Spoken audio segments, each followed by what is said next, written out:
to the DMF. I am your host, Justin Yachts, and this is episode 28. And this is the wrestling show, where we're going to talk about Hell in a Cell, the pay-per-view last Sunday. We're going to talk a little bit about Raw. I just watched SmackDown. We're going to talk about AEW, a little bit of New Japan, and TNA's run-in with The Rock. So stay tuned.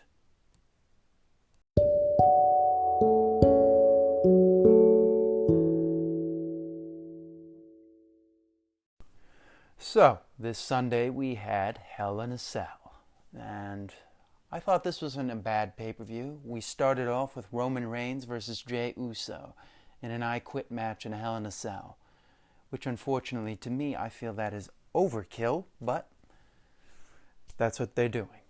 So they told a really good story of Jey Uso not giving up. Sorry about that. I don't know why. It's silent and it still goes off the beep, but oh well, to each its own. So, yes, so Hell in a Cell happened, and Roman Reigns and Jey Uso, they had a pretty good match, and it ended with Jey Uso's brother coming out, I believe Jimmy Uso, and he put him in the guillotine choke and knocked him out. And then Jey Uso gave up. And it was very emotionally charged. We had Roman Reigns crying. He didn't want to do this. He didn't want to do that. He's very good at selling this. In some ways, I think he's a really good actor. And he really he knows how to have, he has this presence that really carries on when he's performing. It doesn't feel fake. Everything he does feels real. I don't know if that's because he's only doing things that he knows he can do, but his presence is second to none. So I'm very impressed, and I really enjoy what Roman Reigns is doing. And Jey Uso is starting to grow on me a little bit too. So after the match, it was Afa and Sika, I forget which one is Reigns' father, put the lei over his head and pretty much anointed him the tribal chief. So Roman Reigns is now the tribal chief, and Jey Uso now has to work with Roman Reigns. And we'll talk a little bit about that when we get to SmackDown. Next match, Elias defeated Jeff Hardy via DQ. I'm going to be honest, I really didn't care about this match, and I thought it was awful, and I could care less. Please bring the old music of Jeff Hardy back because he needs it. The Miz defeated Otis to win the Money in the Bank contract. What a waste of Otis. I guess now the Miz is going to be Mr. Money in the Bank, and it's the 10-year anniversary from when he first won the Money in the Bank. But who cares? The Miz is, I'm sorry, he's meaningless to me. And Otis, I felt like he could have cashed it in and lost in a valiant effort. The next match we have is Sasha Banks versus Bayley in a Hell in a Cell, and this was worthy of being in the Hell in a Cell because Bayley tried to break Sasha Banks' neck. Like, he tried to end her career. So if there was any time where two people needed to be in the Hell in a Cell, it was those two. And they had a really good match, and it ended with poetic justice, Banks using the chair to choke out Bayley. So I thought that was a great ending. I mean, Bayley has to lose the title eventually, so I think Sasha was the right person to lose it to.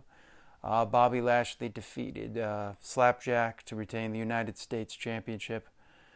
Who cares? It really wasn't that great of a match. And then we had the final Hell in a Cell of the night. Randy Orton defeated Drew McIntyre to win the WWE Championship. This is his third try.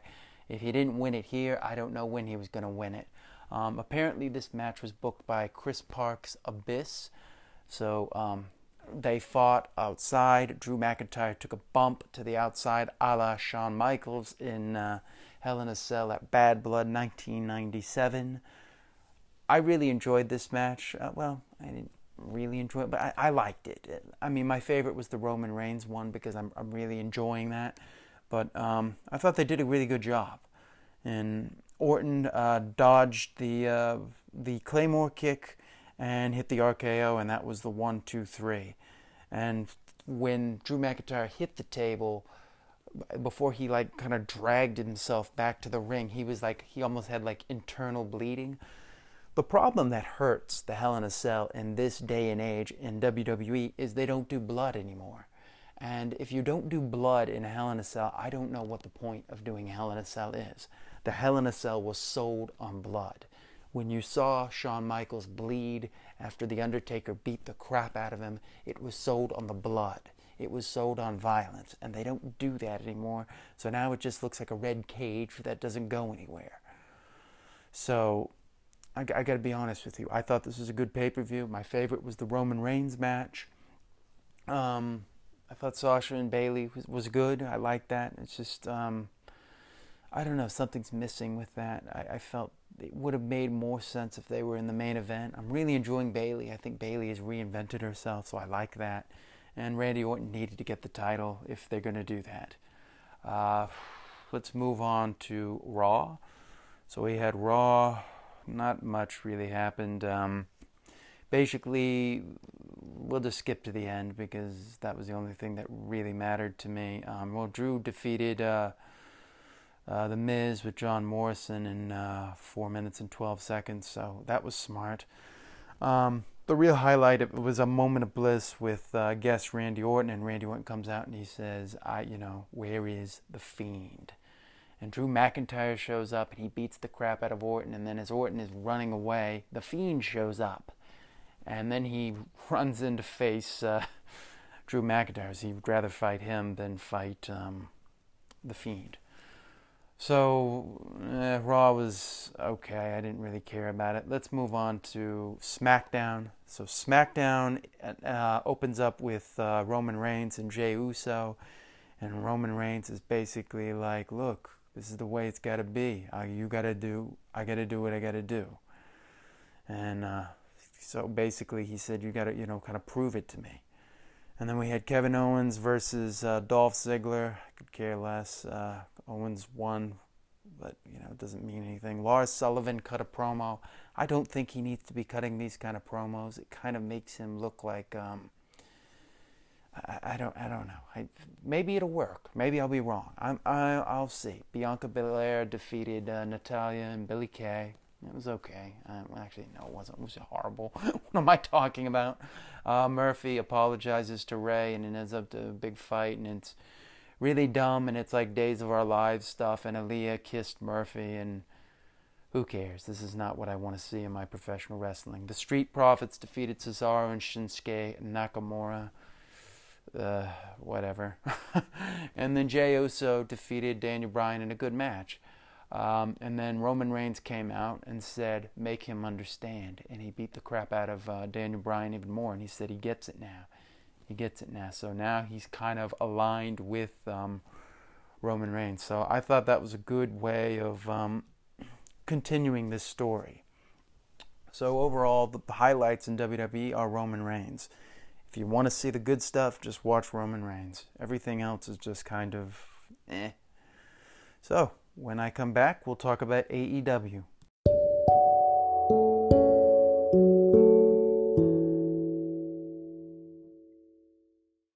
Okay, moving on to AEW. I liked this show. It wasn't my favorite, but it was good. We started the show off with Hangman Page defeating Wardlow. It's a good match. I really like Adam Page, and I think Wardlow is going to be. I think he's going to be something. Jon Moxley did a promo. That was good. I like that. Eddie Kingston defeated Matt Sydal, which he needs to do because he's going in for the championship, and he used the choke to submit Sydal.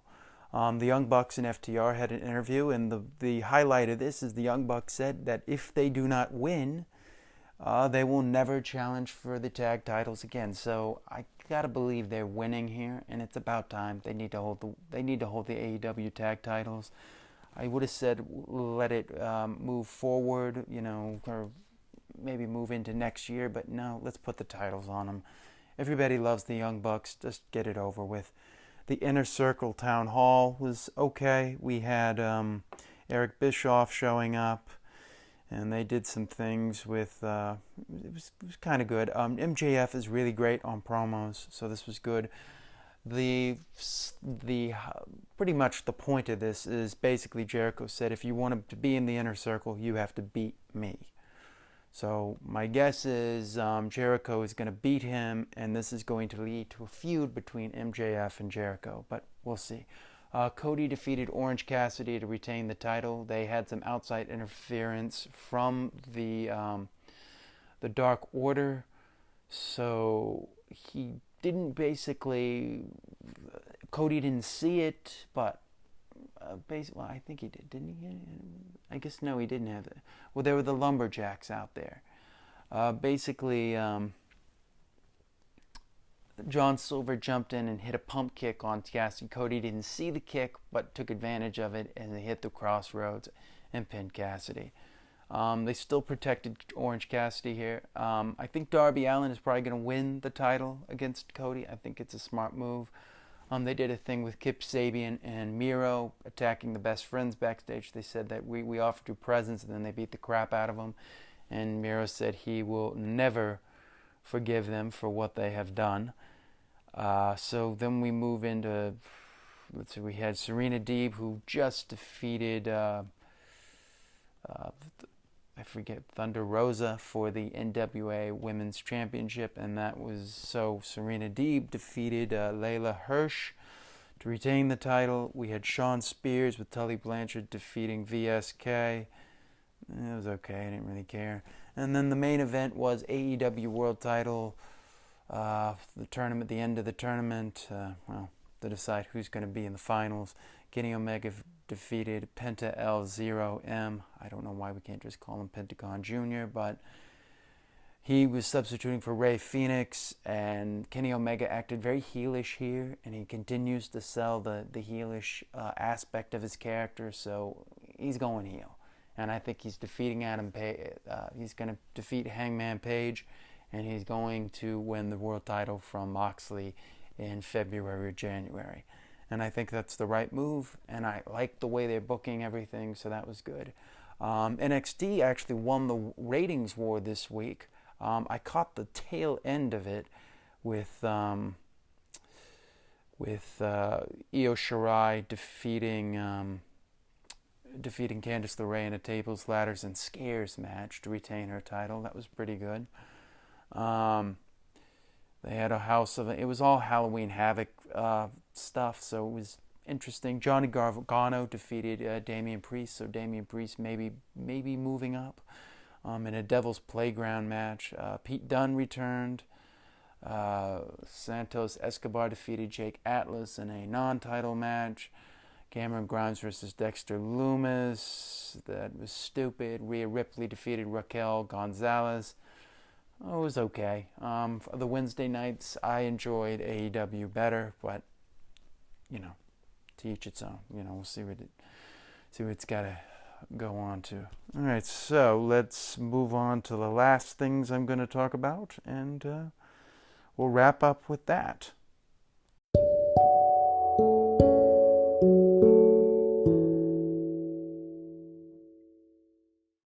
So Impact Wrestling had, they had The Rock.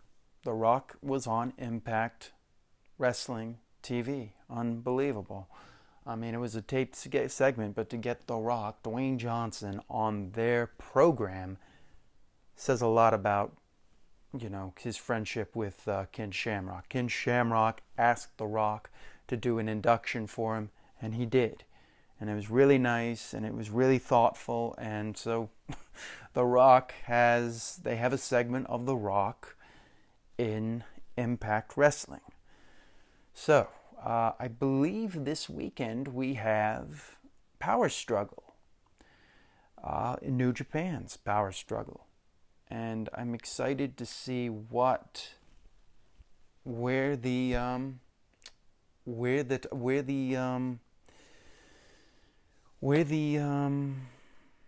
let's see. I'm looking at all this stuff. Wait, no, we don't have it. It's not this weekend. I'm sorry. It's not this weekend. Cut that out. It's not this weekend. It's actually the 7th We have some like lead ups to it, but Power Struggle, the one that actually means something, which is going to have Kota Ibushi versus Jay White, and that will be for the briefcase, for the G1 contract.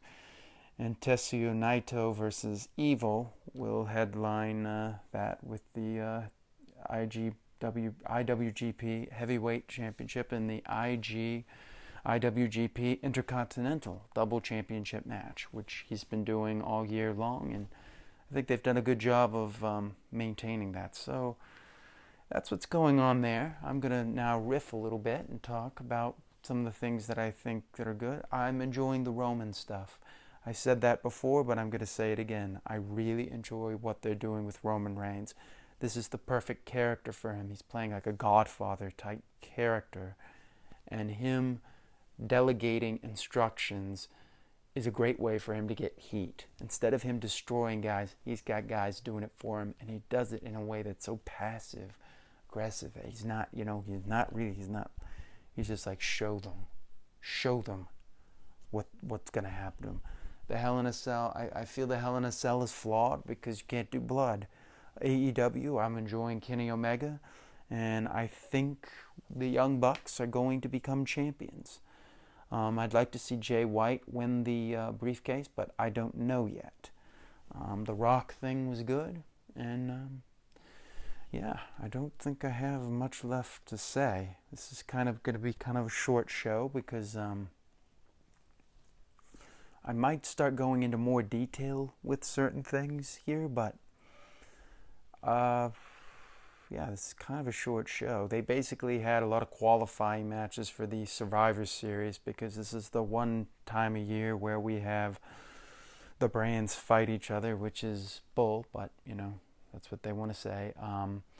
So Roman Reigns is going to face Randy Orton. That should be kind of interesting because this is the new Roman Reigns and this is the new Randy Orton, and they're both heels, so I don't know how they're going to do that.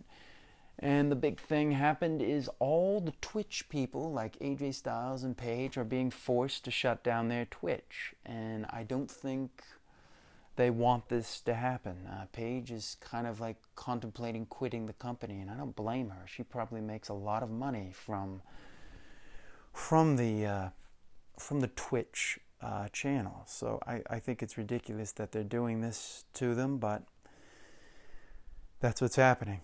So hopefully Paige is able to get out of WWE so she can continue her Twitch channel or fight this, because this is ridiculous that they're trying to say that they can do this. The quarter financials came out.